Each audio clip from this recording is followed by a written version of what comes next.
Évangile de Jésus-Christ selon saint Marc, chapitre 4, versets 35 à 41.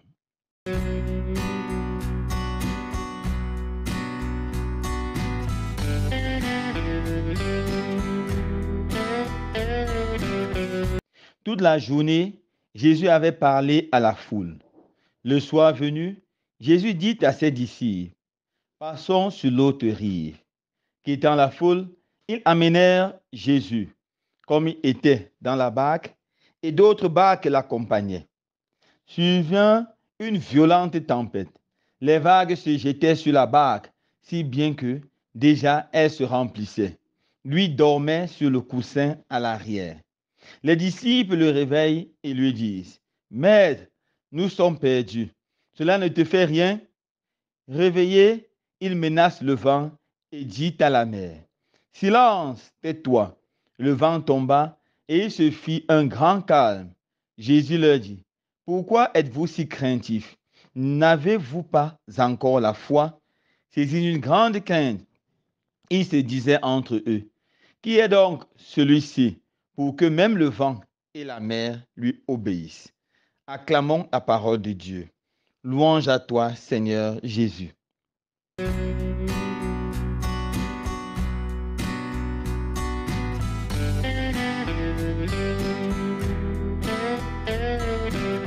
Frères et sœurs bien-aimés, nous célébrons avec beaucoup de joie le 12e dimanche du temps ordinaire dans cette année liturgique B. Les textes de la liturgie de ce jour nous invitent à voir la puissance du Seigneur qui seul est capable de calmer la tempête ou de faire que les grands troubles dans notre vie prennent fin. Tout commence par une journée de prédication. Après cette longue et intensive journée de prédication, Jésus est fatigué et épuisé. Il s'embarque avec ses disciples et, au milieu de la mer, une tempête terrible éclate. Les disciples, qui la plupart étaient des pêcheurs de profession, sont habitués aux tempêtes et savent comment maîtriser les tempêtes ou maîtriser leur navire afin qu'ils ne chavirent pas, même devant la tempête. Ils commencent à faire tout ce qui était à leur pouvoir pour maîtriser ces tempêtes, mais ils n'arrivent pas. L'eau commence à pénétrer dans le bateau et les disciples commencent à avoir peur. Ils crient vers Jésus. Ils réveillent Jésus qui était en train de dormir paisiblement avec la tête posée sur un coussin. Seigneur, Seigneur, réveille-toi, réveille-toi. Nous allons tous périr. Jésus se réveille et commence d'abord par leur demander où est passée leur foi. Êtes-vous des hommes sans une foi consistante, sans une foi sérieuse? Et puis Jésus calme la tempête. Silence, silence, tais-toi. Et il se fait un grand calme. Les disciples sont éblouis.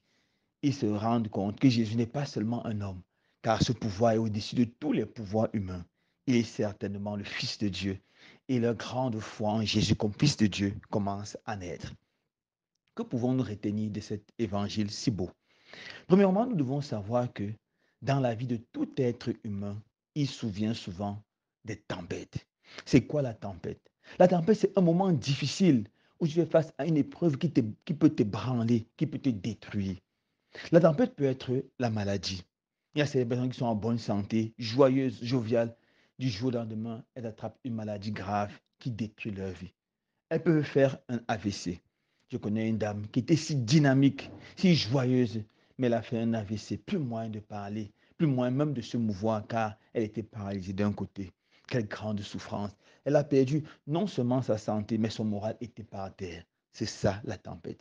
La tempête, c'est quand tu peux aller chez le médecin après avoir te fait passer une batterie d'examens.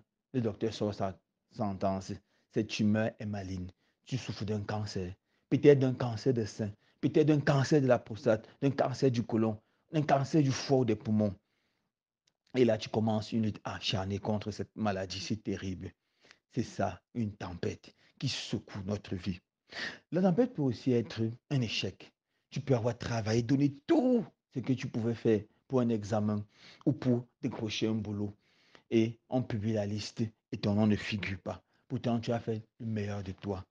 Et c'est comme si le jour tombe devant toi. C'est ça aussi une tempête. Tu peux te donner tout pour un boulot et tu le perds de façon injuste. C'est ça une tempête. Je me rappelle toujours de cet étudiant que j'avais eu qui m'appelle un jour avec les larmes aux yeux. Mon père, que dois-je faire? Il a trouvé un travail dans une grande société de la ville de Douala.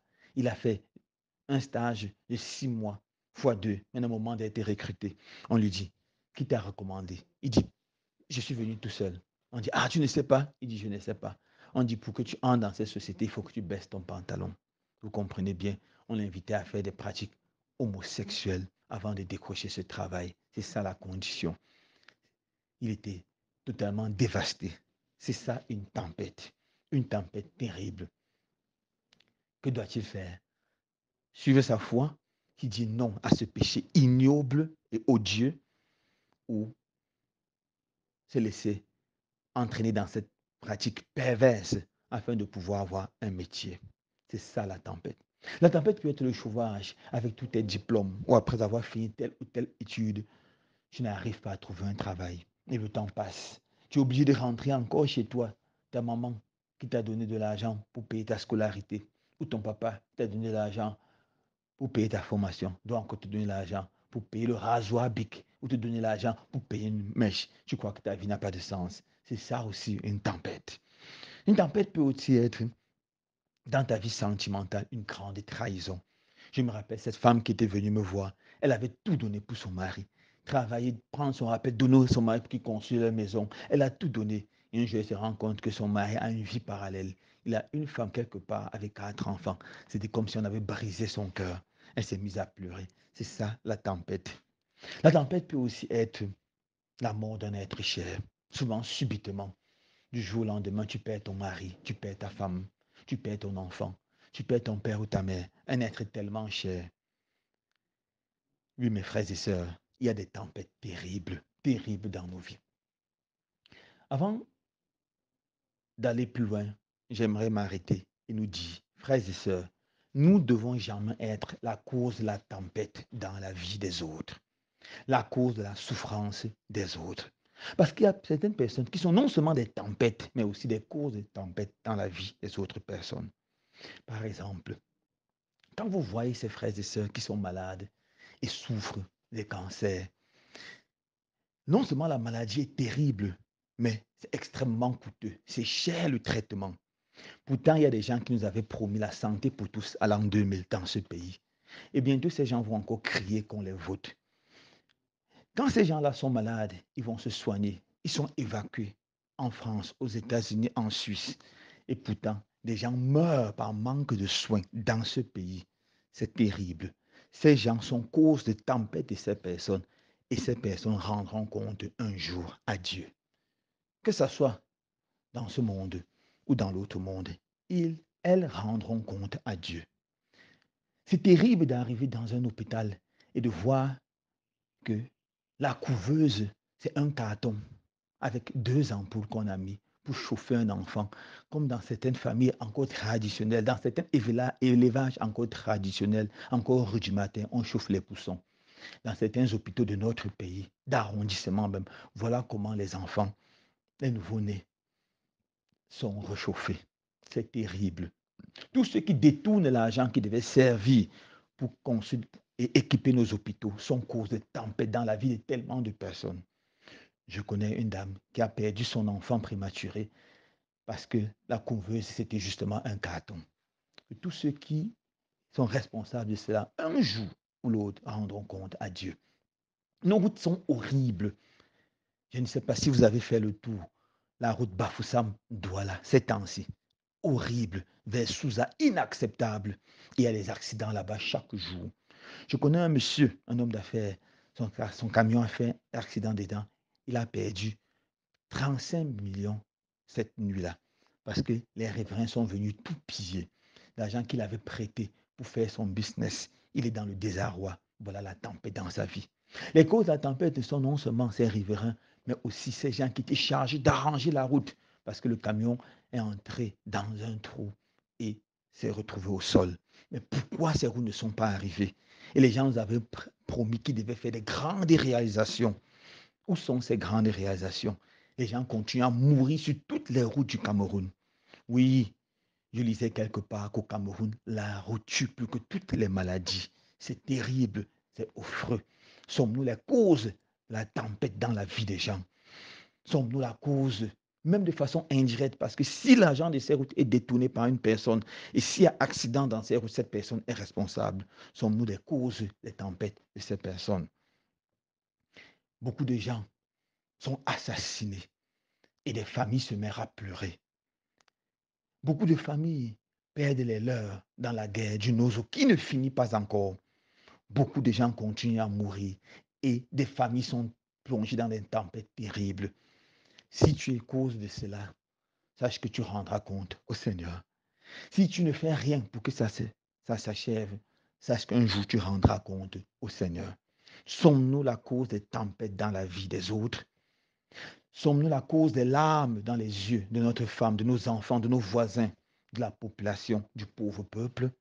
Frères et sœurs bien-aimés, chacun d'entre nous doit travailler à mettre le sourire sur le visage de son semblable en faisant bien ce qu'il a à faire. Si tu es un médecin, ne sois jamais cause de tempête dans la vie des malades. Si tu es un enseignant, ne sois jamais cause de tempête dans la vie de tes élèves. Si tu es un fonctionnaire, ne sois jamais cause de la tristesse dans la vie de ceux qui sont sur toi. Fais ce que tu as à faire et fais bien. Mais Thérèse a dit, si avant de t'endormir, tu fais ton examen de conscience, tu te rends compte que cette journée, tu as fait quelqu'un être un peu plus heureux, alors tu as réussi ta vie. Tu n'as pas été cause de tempête, mais cause de bénédiction.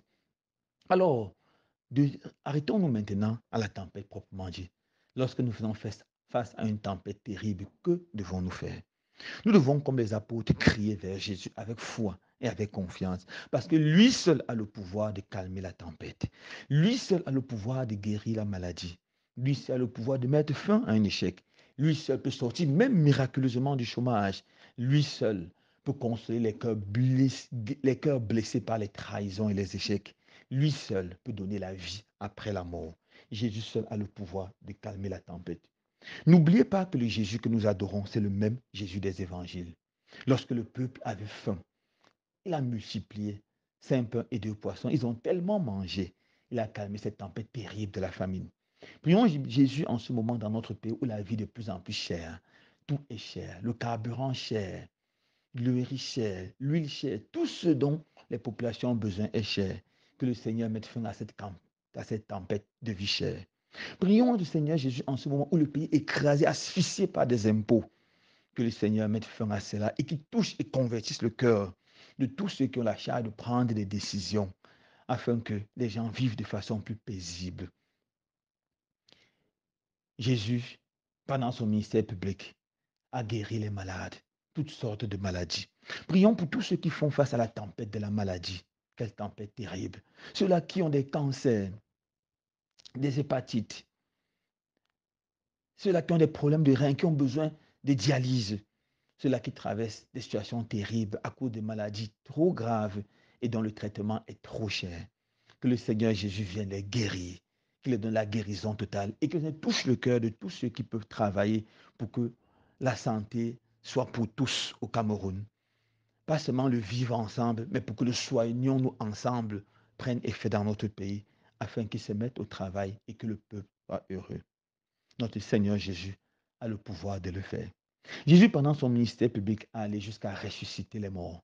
Il a dit à Lazare, Lazare sort du tombeau. Et Lazare est sorti vivant et ressuscité. Prions pour tous ceux-là qui sont morts. Que le Seigneur donne le repos éternel. Prions pour ceux qui sont morts dans le nord-ouest et le sud-ouest pendant ces sales guerres. Plus de 6000 morts et ça continue. Que le Seigneur les accueille dans sa gloire. Prions pour tous ceux qui ont perdu la joie de vivre parce qu'ils ont perdu un être si cher. Prions pour tous ceux qui ont perdu les leurs sur les routes de notre pays, les routes du Cameroun, les routes d'ailleurs. Que le Seigneur les console. Que le Seigneur fasse que nos routes ne tuent plus. Qu'il y ait la paix, qu'il y ait la joie, qu'il y ait l'amour. Prions afin que le Seigneur calme toutes ces tempêtes. Prions pour des femmes qui ont attrapé la tension dans leur mariage à cause des trahisons, des infidélités, des nombreux adultères de leur mari. Prions pour les hommes qui ont perdu la joie de vivre à cause du mépris de leur femme. Prions pour toutes ces personnes-là, car Jésus, pendant tout son ministère public, a consolé tous ceux qui pleuraient. Que le Seigneur console ses enfants, qu'il calme toutes les tempêtes de nos vies et qu'il nous donne la grâce d'être jamais une cause de tempête dans la vie des autres. Loué soit Jésus-Christ.